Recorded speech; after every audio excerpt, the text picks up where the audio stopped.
This is the one thing you need to look at to know, is this man for me or not? And what to wait for and what standards to hold. What a lot of us girls, when we are anxious attachment or even just young and we don't know what it's like to date, we imagine this massive romance. We imagine all these qualities that our man is going to have. The truth is, not all men out there do have them. And a lot of the time, we could get caught up in limerence or think that they are all these things, but they're merely our ideas of them. To not get caught up in what we believe somebody else is, but to actually look at the reality of how it is that they're treating us, if they are or aren't meeting our needs, and how they're going to be as partners in our lives. This is the most important question. How much discernment do I have in making this decision? They are going to accompany you for everything. They're going to be the hands that hold you through grief, through loss, as well as the ones who push you and support you towards everything that you love.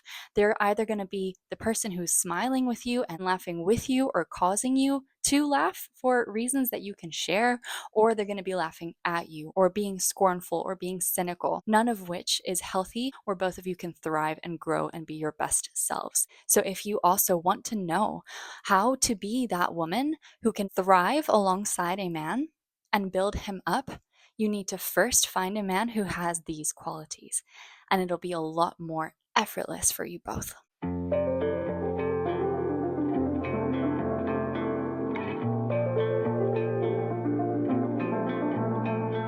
As you know, this is Devoted to Extraordinary, and today is indeed the first, last, only, and best day of my life, and I am not going to waste it, nor am I going to spend one moment giving my energy towards what does not further God's plan for me. I'm here to live the best that I can and to serve others. Remember, this applies to you equally. We aren't going to weigh them up against this and not hold ourselves to this also.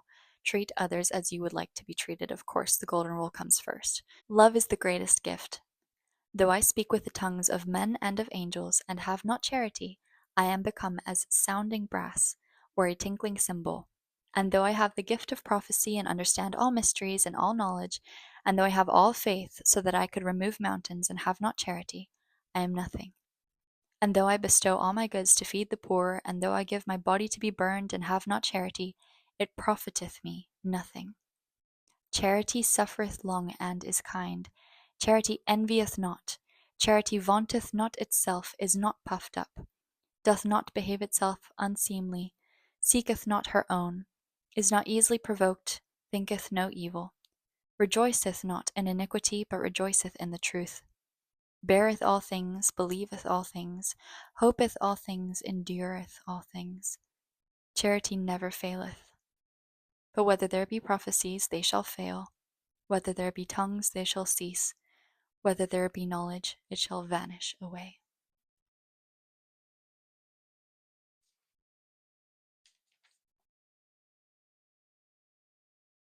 For we know in part, and we prophesy in part. But when that which is perfect is come, then that which is in part shall be done away. When I was a child, I spake as a child, I understood as a child, I thought as a child, but when I became a man, I put away childish things. For now we see through a glass, darkly, but then face to face. Now I know in part, but then shall I know even, as also I am known. And now abideth faith, hope, charity, these three, but the greatest of these is charity.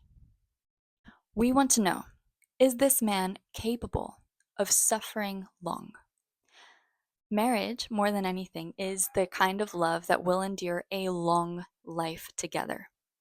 Is he capable of holding you in the view that God has of you? Does he see you with the eyes that God sees you with? And does he know that you may be going through a tough time? Therefore, he will endure tough times with you and not just leave as soon as he wants to give up or feels like he just doesn't want to put in the effort today. Does he suffer long? Is he kind? Kindness is softness when speaking. It is not being cynical or laughing at you or finding reasons why not to do for you. Kindness is humankind. And that's why the word is the same. Humankind means that we are immediately and firstly kind to one another. He does not envy. Is he giving in that he does not need what others have because he knows what he has? Jealousy he sees as an opportunity. If another man has what he has, he takes that as inspiration to become even better himself. Charity vaunteth not itself, is not puffed up. Does he have pride, or is he humble? Does he put walls in the way of connecting with you, or is he able to level with you? Can he actually be vulnerable because he has strength? As I often say to you, have the strength it takes to be soft as a woman. Well, does your man have that capacity? Is he able to put aside his pride for you at least? Sure, you can be whoever you want to be in the world. It means that you're working. But when you come home, do you let that facade down? Do you take off the mask? Are you able to be yourself with me, weaknesses and all? Doth not behave itself unseemly? Does he have manners? Does he know how to be put together, how not to speak in company with you and about you? Charity seeketh not her own. Is he able to work for both of you rather than for himself? Does he believe that you two are teammates, or does he think that you are against him? And every single aspect of how he is working towards things for both of you together. Charity seeketh not her own. Is your man capable of seeing you both as a team against the world rather than you against each other? Does he think that he is alone even when he is beside you? Or does he really look out for the best for both of you? What he will hate alongside you is sin. Charity is not easily provoked and thinketh no evil. If there is an opportunity, and there will be, for one or the other of you to really poke at one another and to hurt one another and to press each other's buttons so that you become worse, does he thinketh not evil? Is he not easily provoked? Does he know where to draw the line? Does he know not to sink any lower than that? Does he know not to drag you with him? Does he know that he is leading by example? Is he capable of saying, we're not going to go there? Is he capable of dropping the subject so that it doesn't spiral downward? Is he capable of seeing you as the woman that he always sees you as, or does that stop when there is a conflict or a quarrel? Does he attempt to bring you both into toxic spirals, or does he recognize what is healthy and decide to take a pause? Does he actually reach for you? Is he capable of saying, I love you more than this in his actions? Charity rejoiceth not in iniquity, but rejoiceth in the truth. When you bring the truth to him, is it something he turns towards, or does he turn away from it? Remember, the father of lies is Satan. The father of lies is the devil. If we're not willing to hear what our loved ones have to say about us and perhaps grow from it or take it on as feedback as to how we can improve our character, what is he being like then? Of course, psychology comes into this, as does secure versus insecure attachment. Anxious and avoidant attachment partners are both capable of falling into spirals of shame if they have not done the work. And this will immediately make them want to turn away from the truth when it hurts too much. And oftentimes, when something hurts, it's because we have heard the truth. But are we willing to endure short term pain for long term gain? Are we capable of saying, I want to have this conversation because I see how it's hurting you, or I see how it's hurting me? How are you bringing the truth to them? If it's in a soft way and a way that they could be receptive to it, then it is also important that they are, in fact, receptive to hear it. The best apology is changed behavior. Are they capable of growing alongside you?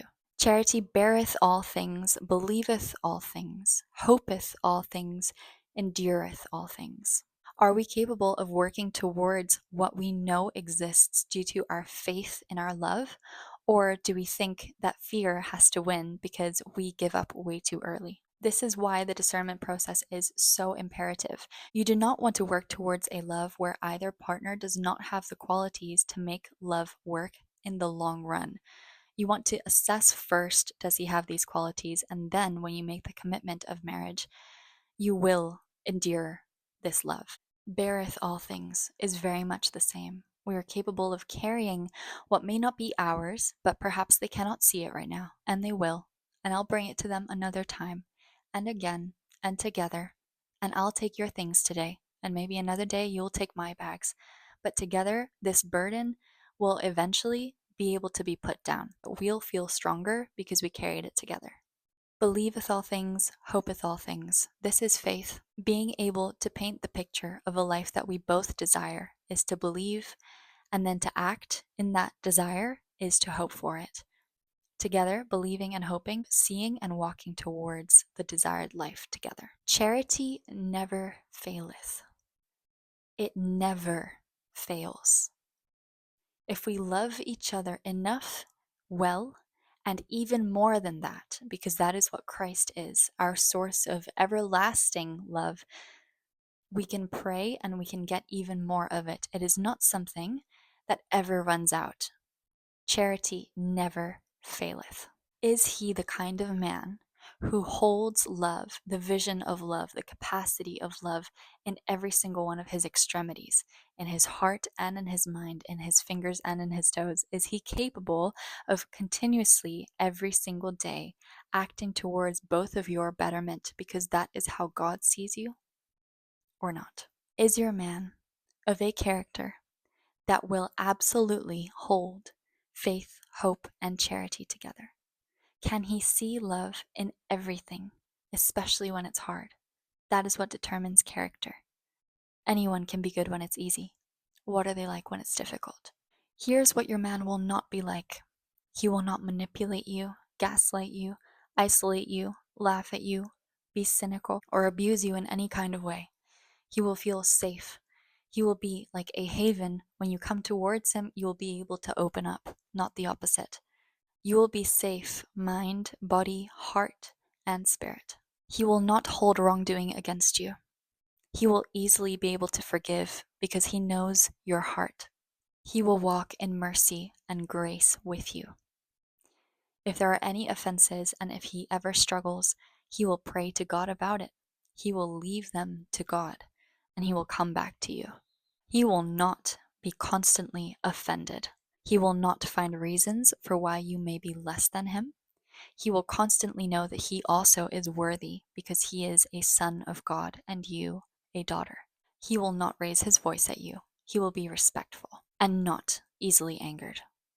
He will honor and treasure you. He will value and cherish you, and you will feel this. And if ever you bring him some form of how you feel inadequate or how you don't feel loved, he will absolutely crave learning how it is that you feel love. So he can show even more of that. He will find a way to put a smile on your face because he loves you and wants you to be happy. If he truly loves you unconditionally, which is the only form of love, he will want you to be happy whether it is with him or not. Whatever is best for you is what will matter most to him. He will have a devotion for the truth. He will care so deeply for others as well as for you. He will be of service to them and help them any which way he either has a business or in the daily. You will also admire his integrity.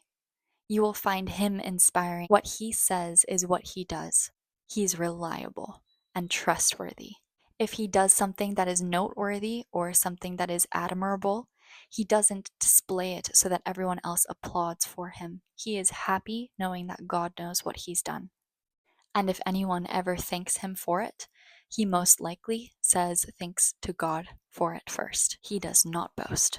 More than anything, he is humble. All of the effort that was put into us as children when we couldn't feed ourselves, dress ourselves, or take care of us and our needs, it was all done by other people, and we're blessed because of them. He realizes that he is blessed because of what God gives him, and he is humble. And he loves deeply. He even perhaps understands that not everything is forever. That's why he cherishes you even more. He knows things will end. He knows that one of these days, and we don't know when, it's all going to go. But today, right now, this is what he has. He has you. And he is blessed for it. He will support you deeply in everything that you do because you get lit up by it. He gets lit up too. He can't help it. And he'll be patient. That is the most endearing form of love. Not pushing one another, knowing that if it's good, it'll still be there tomorrow. If it's from God, it'll still be there next year. I love that the Bible gives us places where we can read about the essence of things and about how we want to form our heart and our character. If you have any questions, I'd love to connect in the comments. This really makes me so excited that a lot of us are turning to the Word and to the truth in order to have guidance. Instead of to others, we're turning to God. Until next week, as my grandma said, harden not your hearts, love and serve each other.